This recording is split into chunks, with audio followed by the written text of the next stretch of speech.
Hi everybody, Bearded Rogue here. Continuing my design talk for Origins. In the last video I covered most of other people's prototypes that I played. I specifically left one out, and that is The League by Gabe Barrett from Board Game Design Lab. Board Game Design Lab is an awesome podcast. I highly recommend it. Features all sorts of amazing people like Jamie Stegemeyer, Richard Launius, my friend Gil Hova, giving advice about the hobby for game designers, whether it's about design itself or how to prepare for conventions, which is what my episode was. Gabe actually released my episode on the Wednesday of Origins, I believe it was, and so all through the convention I was getting a bunch of people sending me messages about how useful it was and how insightful I was about how to attend conventions as a designer, which is really appreciated. I love that me talking for about an hour is useful for other people. A lot of the knowledge that I tried to pass on was extremely hard-fought knowledge, things that I've learned over time as I've been doing this whole design thing, and I'm more than happy to share that on with everybody else, because I'd love for you guys to not have to go through it the hard way to learn all this stuff. I'd rather just tell you so that you can start doing the fun stuff of getting more games onto my tabletop. So The League is Gabe's design. It's, as far as I'm concerned, ready for prime time. It's a football simulation game, but instead of simulating a football game, you're the owner of the football team, and it simulates entire seasons, from drafting players to merchandise deals to actually playing out the seasons all the way through the championship, and then you do that a certain number of times, and whoever has the most points at the end wins. It was fantastic. It was very late when Gabe was finally able to approach me about playing it. I was somewhat reluctant because I wanted to go back to my room and sleep, but I'm so glad that I decided to sit down and play. And even though we only played a round, I actually wanted to finish the game. We didn't because sleep, but it's a really solid game, and if you have any kind of interest in sports, particularly football, I think you'll like it. Even if you don't have any interest in sports, it very much feels like a I don't know. It's a simulation game in that you're drafting your players and you're managing your money, and so it's got that economic portion of it. But at the same time, it's also got a little bit of excitement to it in that each one of the games are decided by dice. The dice are all given to you by your players that you've drafted, and some special cards that are pertinent to your team. And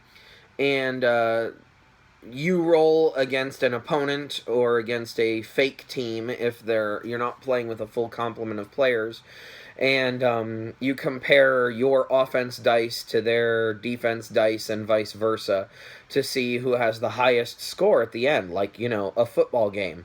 The scores are actual football type game scores. It feels really good. It's exciting to have it come down to a die roll like that, and there are ways to mitigate the dice so it's not just, oh, that sucks, I lost. But it's really exciting. To me, it captures the feeling of football, particularly the playoffs portion of football, where both teams are genuinely good and you're just trying to see which one's better on that day. I highly recommend it, and really enjoyed it. I'm hoping that it gets picked up sooner rather than later.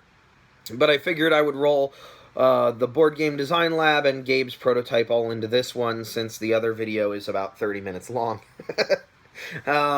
So, my designs. How did my designs do? Well, I brought 6 with me to Origins. 5 of them were played at some point during the convention, whether by other designers or playtesters or publishers.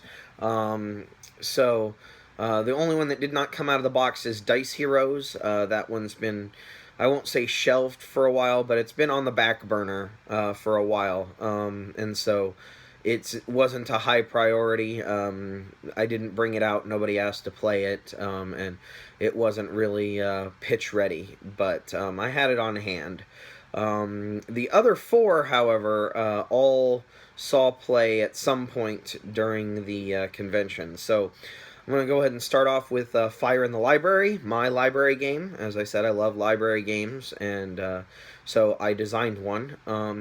My little Pressure Luck rescuing books from the Library of Alexandria as it burns down around your ears game. Tested really, really well with people. I don't think anybody had a bad time playing it. It plays quick. It plays pretty smooth. Adam McIver and Chris Bryan both played it and gave me some advice for streamlining one of the pieces of it, particularly the compensation mechanisms for when you fail to get points or rescue books on your turn. Right now everybody has an identical tool deck that does gives you special powers on later turns in exchange for the fact that you didn't get any points this turn. Their suggestion was to basically come up with some more tools and create a central deck that when you fail you draw, you basically draft from that pool and then replace from the top of the deck so that there's a more interesting variety of tools.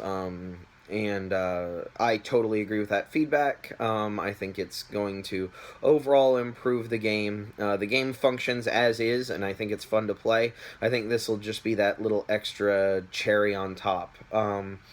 It was not picked up by anyone. Nobody took any copies home with them.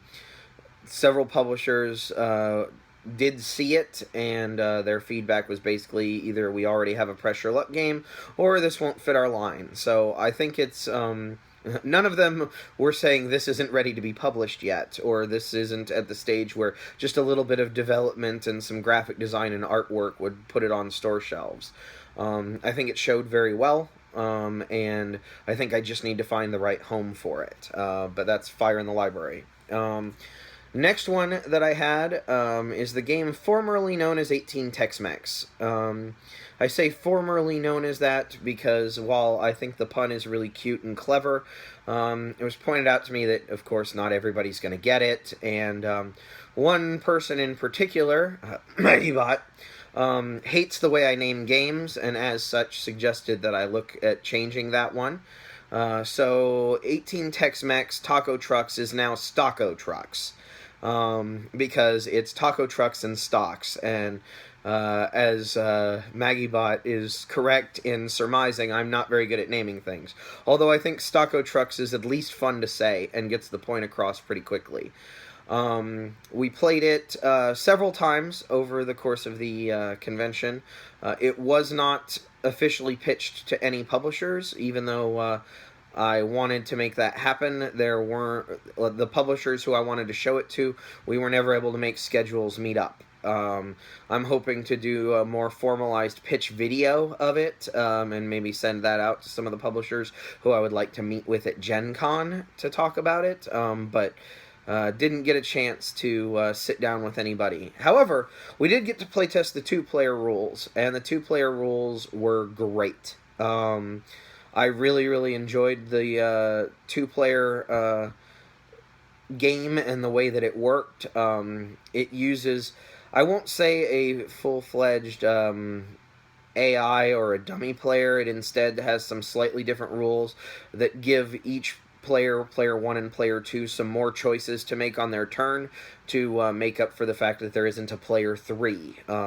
You deal 3 hands, but one of the hands is kind of controlled by both players at the same time, based on their turn order. And it worked really well.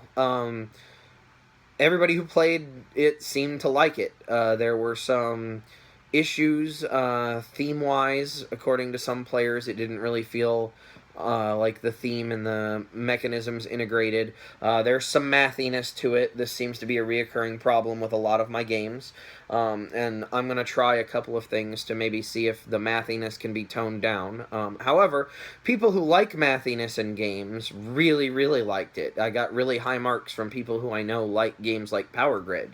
So it does have a market, but I'm going to see if I can maybe take the numbers and put them under the hood more rather than have them as front and center on display for people.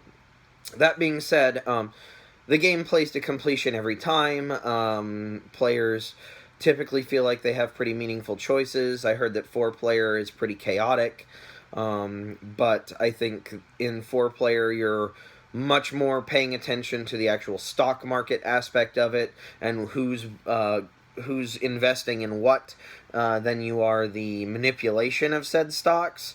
Whereas in 2-player, I think the manipulation of the stocks by moving the taco trucks around on the board is really, really highlighted. So who knows? Maybe it's a 2-player game. Maybe 4 players is stretching it. I don't know. I know that I'm really happy with it. I'm really proud of it. I think this is another one that is going to find a home sooner rather than later. I just need to find out who that home is. The next one is Beat 'em Up, my real-time co-op game. This one did go home with a publisher. I'm very excited to see how that goes. It was previously with another publisher who was unable to secure the license rights to the IP that we wanted to use for it, so I've started pitching it around again to other people, and it seems to be pretty popular. I mean, it's got some hurdles to overcome. It's a real-time co-op, but I think it's a really fun real-time co-op, and I've never played anything quite like it, so for me personally, I'm excited to be showing it around, and really excited that somebody is taking a chance on it, and we'll see what they say long term, but that was really exciting for me. And then the next game was Back to Earth. I showed it to a publisher. I got some incredibly valuable feedback, and we're going to be retooling it a bit. I'll have more data and more info on that coming up in future videos, I'm sure, as I work on it. It, you know, the core mechanism of that game has never been a problem. The assembly line is fantastic. It's lots of fun. Everybody who plays it likes it. It's how it interacts with the other pieces of the game, and so we're gonna take a look at that and see if we can maybe streamline some of the other parts of the game so that they work and hum along as smoothly as the assembly line does.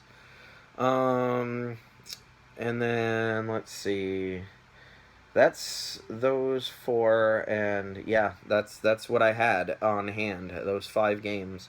I had some other success. My co-designer, John Prather, had one of his games taken home by a publisher, a little game called Busted. A few of you may have played it. I usually carry a copy around with me. Because I really like it. It's kind of like Blackjack meets No Thanks, which makes it a very, very fun little pressure luck gambling type game. I really enjoy it, and I'm really, really happy for him because I think it's probably going to go places. It's a really fun game, and I don't see any reason why it wouldn't be picked up at some point. But yeah, that's kind of my design stuff. We reworked some stuff, pitched some stuff, played some formats of games like the 2-player version of Stocko Trucks that had never been done before. One other thing to mention, also due to MackeyBot, I'm planning on pulling the odd spelling of Earth out of Back to Earth. It will just be Back to Earth, EARTH, from this point forward. The spelling was more of a quirk of my personality than anything particularly for marketing. I always assumed that all of my games are going to be renamed by the publisher, if not rethemed completely, once art is added. So for me, most of my names are just placeholder names that are there kind of to amuse me and remind people of what things are. And that one was kind of falling flat with a lot of people who were confused by it. So I'm just going to go ahead and scrap the unique spelling of Earth and make it say what it says on the tin. And as I said, we'll be retooling it and bringing it back out again. Stocko Trucks is still on the market. Fire in the Library is going to have some more tool cards added, and Beat 'em Up is currently with a publisher for evaluation. So, I'm really, really happy with how this Origins went. There's always that feeling that you could have pitched more, that you could have hustled more, that you could have done more. But there's also something to be said for spending time at the convention with your community and enjoying yourself and giving back to the community, not just going out for yourself. I wanted to make sure that I played a whole bunch of other people's prototypes, not just my own, and wanted to make myself available for that. I hope that I was useful in my critiques and my feedback. I want to thank everybody who played one of my games at the convention. People playing my games is kind of what I live for as a designer. So the fact that you took a little bit of time from a major convention and spent it playing one of my designs really means a lot to me. I really appreciate all of your feedback. Positive, negative, good, bad, ugly, doesn't matter. It's going to make my games better, and it's going to make me a better game designer, so thank you very much for contributing to me in that way. I really appreciate it, guys. If I didn't play one of your prototypes this time and you really were hoping that would happen, we'll make it happen next time. I played 4 of Daniel Newman's games this time because I had a backlog of his prototypes that I hadn't played. So believe me, I will make time to play anything you want to put in front of me if we can make it happen. That being said, I love playing other people's stuff. I love it when other people play my stuff, and I'm so glad, again, to reiterate this point, that the Unpub room existed at Origins this year. It made things so easy as far as connecting with other designers and people who knew what they were in for as far as playing prototypes goes. I don't like to play a lot of published games at conventions because I can play those anywhere with anyone. Published games are really easy to get to the table. They look good. They play well. Prototypes are more difficult, and it's great to be able to have a place where it's expected that what you're playing is a prototype and that your opinion and your critique is valued, and that everything that you're doing is important, both to the person who's having their prototype played, and if it's your prototype being played. It's a vital part of the game design process, and I'm really glad to see it take a larger place at Origins. Makes my favorite convention just a little bit better, even. Anyway, that's it. I'm going to go ahead and cut this one off as far as my design stuff goes. If you have any questions, of course, feel free to ask. I'm not going to reveal any specifics of any publishers who took games or saw my games or anything like that. That's, not appropriate, but I'm more than willing to talk about any of the stuff that happened or any of the feedback or any questions that you have. I welcome all of those. So, yeah, that's about it. Game Design at Origins Part 2. Talk to you guys later. Bye.